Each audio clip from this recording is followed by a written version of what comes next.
La prière de Nazareth en communion avec le pape et les sanctuaires mariaux du monde entier, depuis la grotte de l'Annonciation que la custodie de Terre Sainte a voulu doter de caméras pour être au plus près des fidèles. Le pèlerinage des franciscains avec l'église locale à Capharnaüm, la ville de Jésus, là où il a vécu et appelé les premiers apôtres. Une école maternelle où les enfants jouent à l'ombre du mur de séparation. Depuis plus de 40 ans, c'est l'une des œuvres des sœurs comboniennes qui ont récemment fêté le 10e anniversaire de la canonisation de leur fondateur.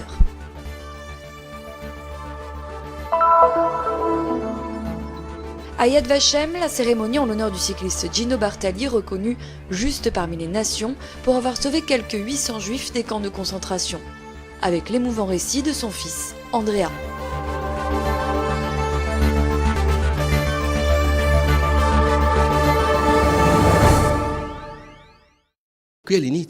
C'est ici le début, c'est ici.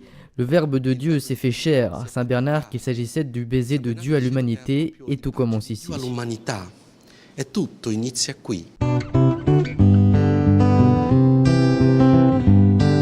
Ici à Nazareth, une ville aujourd'hui mais qui à cette époque n'était qu'un village perdu. C'est ici que l'ange apporta son annonce à Marie sur le lieu que la tradition et l'archéologie reconnaissent en cette grotte qui fait aujourd'hui partie de la grande basilique consacrée à l'Annonciation.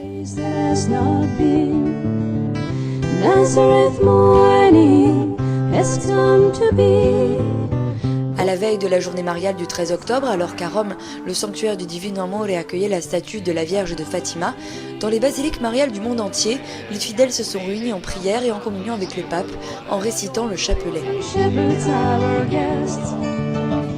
Les chrétiens et pèlerins de Terre Sainte l'ont fait eux aussi, face à cette grotte gardée depuis des siècles par les frères franciscains.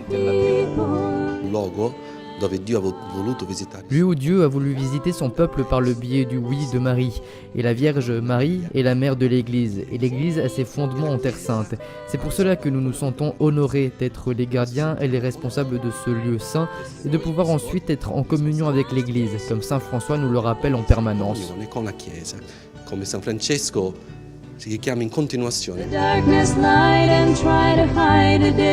communion avec le Saint-Père et avec l'Église en cette occasion particulière, ouvert sur le monde par l'accueil quotidien de très nombreux pèlerins qui arrivent pour visiter ce lieu saint. La basilique de Nazareth, qui fait partie des étapes obligées de tout pèlerinage, sera bientôt encore plus proche de ceux qui ne peuvent s'y rendre. En effet, la custodie de la Terre Sainte a voulu doter de caméras aussi bien la partie supérieure de l'église que la grotte. Il s'agit de la première étape d'un projet qui, par le biais des chaînes de télévision et d'internet, veut porter l'annonciation à chacun. Offrir cette opportunité au monde, c'est comme ouvrir les fenêtres, une façon d'évangéliser qui commence ici, et cela est très beau, que toute l'Église puisse se sentir unie à la Terre Sainte.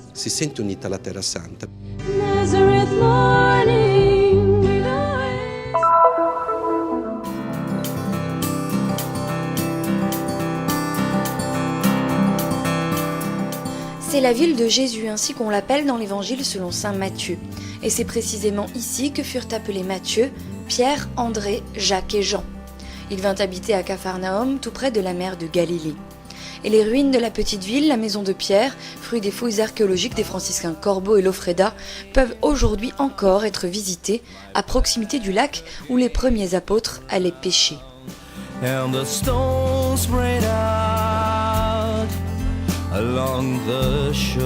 À Capharnaüm, Jésus vécut, prêcha, opéra des miracles. Ci sono tantissime pagine del Vangelo che hanno il cuore proprio qui a Capharno.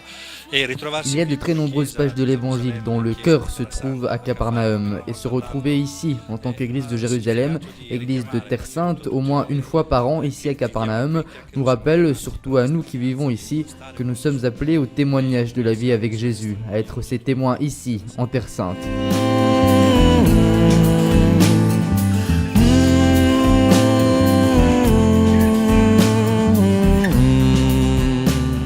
Depuis l'année dernière, la custodie a voulu insérer dans le calendrier de ses pèlerinages la mémoire de la présence, des signes et de la prédication de Jésus à Capharnaüm le 2e samedi d'octobre. Une célébration qui commence au coucher du soleil sur la rive du lac, quand la chaleur de la journée encore estivale commence à diminuer. Et comme l'a souligné le père Pizzaballa au terme de la messe, il semblerait presque de retourner en arrière à l'époque de Jésus, lorsqu'après une chaude journée de travail, on trouvait un peu de repos au bord de la mer de Galilée. Une célébration et un moment de rencontre, là où Pierre et les autres furent appelés pour faire mémoire du fait que chacun, chaque jour, est appelé. Un cammino che non finisce mai, un cammino che a volte è anche stanca. C'est un chemin qui ne finit jamais, un chemin qui parfois fatigue, où il y a des pauses de réflexion et parfois aussi des refus. Malheur à nous si nous nions cette réalité.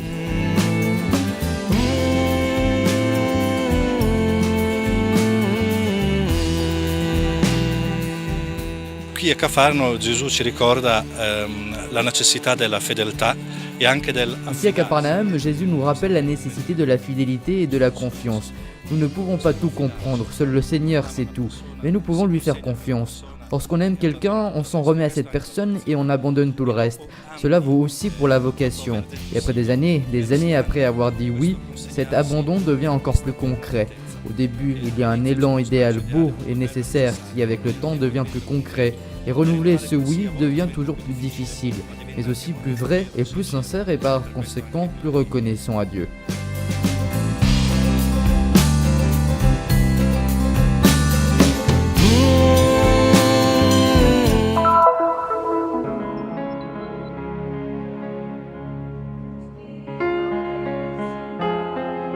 L'Esprit du Seigneur est sur moi, l'Esprit du Seigneur m'a consacré, l'Esprit du Seigneur m'a envoyé apporter la bonne nouvelle aux pauvres, panser les plaies des cœurs brisés. On chante les paroles du prophète Isaïe pour introduire le moment de prière avec lequel les pieuses mères de la Nigritia de Jérusalem ont voulu faire mémoire du 10e anniversaire de la canonisation de leur fondateur, Monseigneur Daniel Comboni. Cet événement a rassemblé des représentants de plusieurs ordres religieux ainsi que des fidèles locaux du centre de spiritualité combonien à Jérusalem-Est. Le délégué apostolique Monseigneur Lazzarotto était lui aussi présent, de même que le vicaire de la custodie de Terre Sainte, le père Dobromir, et le vicaire patriarcal pour la Palestine, Monseigneur Chomali, qui a ensuite présidé la messe. Un moment que les missionnaires comboniennes ont voulu dédier aux migrants et aux réfugiés en particulier, en portant dans leurs prières les nombreux enfants, hommes et femmes qui ont perdu la vie lors du récent naufrage d'une embarcation au large de l'île italienne de Lampedusa.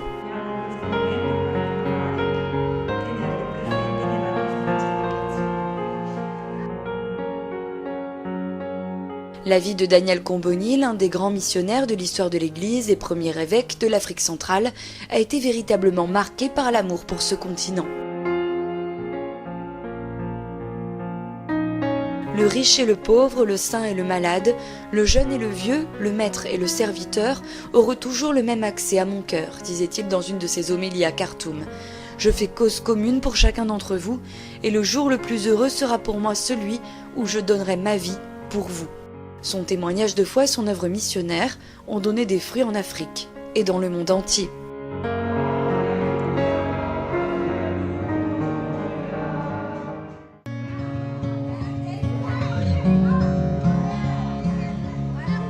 Parmi les œuvres des missionnaires comboniennes de Terre Sainte depuis plus de 40 ans, on trouve l'école maternelle, point de référence pour les familles musulmanes et chrétiennes de Jérusalem-Est, mais surtout pour le village de Béthanie, tout proche, et que l'on pouvait atteindre en quelques minutes jusqu'à quelques années plus tôt. Les choses ont beaucoup changé lorsque le mur de séparation entre Israël et Palestine est arrivé jusque-là, ce qui a rendu l'accès à l'école bien plus difficile pour les enfants de Béthanie.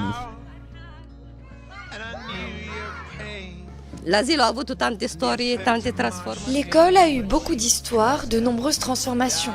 Il n'y avait pas ces murs, il n'y avait pas ces fils. Ils ont fait le mur, ils ont fait le checkpoint. Les enfants d'Al-Azaria de Béthanie n'ont plus pu venir. Nous avons une baisse du nombre d'enfants.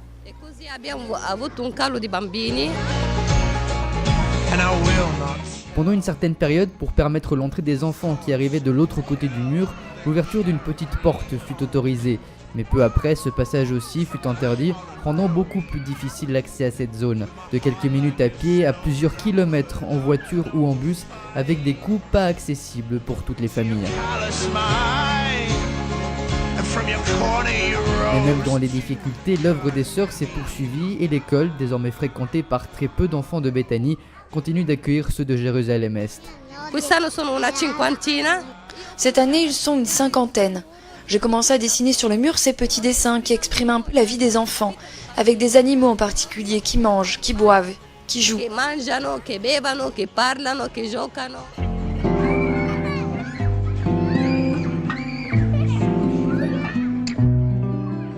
Le mur de séparation, patiemment décoré par sœur Germaine, est celui au pied duquel jouent tous les jours la cinquantaine d'enfants.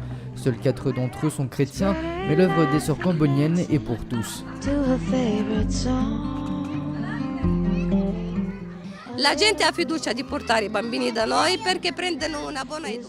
Les gens nous font confiance car les enfants reçoivent une bonne éducation chez nous.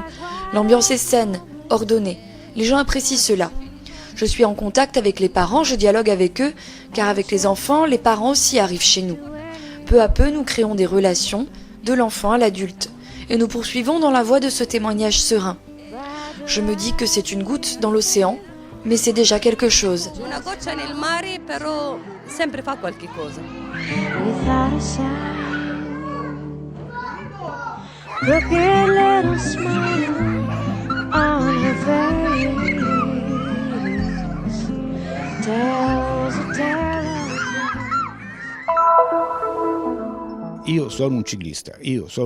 Je suis un cycliste, je suis un sportif. Les héros sont les autres, d'autres personnes qui ont plus souffert que moi, qui ont des problèmes, de grandes douleurs dans leur famille, qui ont subi des disparitions affectives. Andrea Bartali parle avec les mots de son père, le célèbre Gino, qui a reçu le titre de Juste parmi les nations au mémorial de Yad Vashem à Jérusalem, en attente de la cérémonie officielle qui se tiendra en Italie.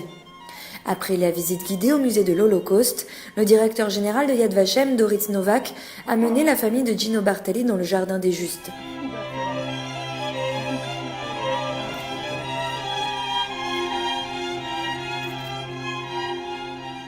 Ce titre honorifique est accordé à ceux qui, pendant la guerre, ont risqué leur vie pour sauver ne serait-ce qu'un seul juif.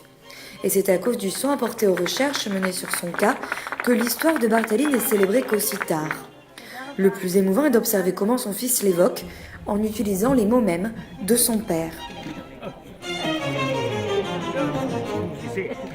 Je me suis limité à faire ce que je savais faire, aller à bicyclette. Je ne veux pas qu'on se souvienne de moi comme d'un héros. De quoi? Parce que je montais à vélo? Non, c'était mon travail et je devais le faire. Et j'ai mis mon métier à disposition de ceux qui en avaient besoin à ce moment-là. Un portrait, celui de Bartali, qui s'enrichit au fil des mots face au mur qui porte désormais son nom. Mio padre, tra l'altro, era molto religioso. Mon père est quelqu'un de très religieux. Il faisait partie de l'Action catholique et le message des carmélites lui plaisait.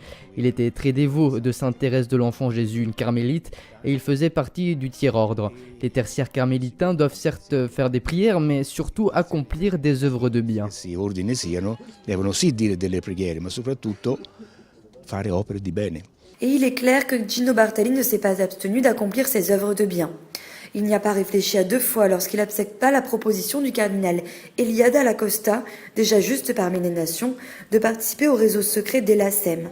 Il y avait besoin d'un postier pour remettre les faux documents qui devaient sauver près de 800 juifs destinés aux camps de concentration.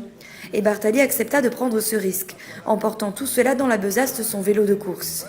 Une icône du cyclisme était devenue un simple coursier, et il est resté simple jusqu'à la fin. C'è un po' di vento, abbaia la campagna, c'è una luna in fondo al blu. Quando è morto, ha voluto essere seppellito. Lorsqu'il est mort, il a tout simplement voulu être enterré avec l'habit carmélitain, le blanc, sans rien d'autre. Il disait « Les médailles obtenues sur Terre se mettent dans les musées. Là-haut, il faut y aller avec un autre type de médaille, celle que l'on accroche à l'âme. Et moi, qu'ai-je fait, moi? J'ai désobéi, et je lui ai mis une paire de chaussures, car il avait toujours froid aux pieds. Le pauvre homme, il me pardonnera. Un paio di calzini, perché aveva sempre freddo ai piedi, povero uomo, mi perdonerà.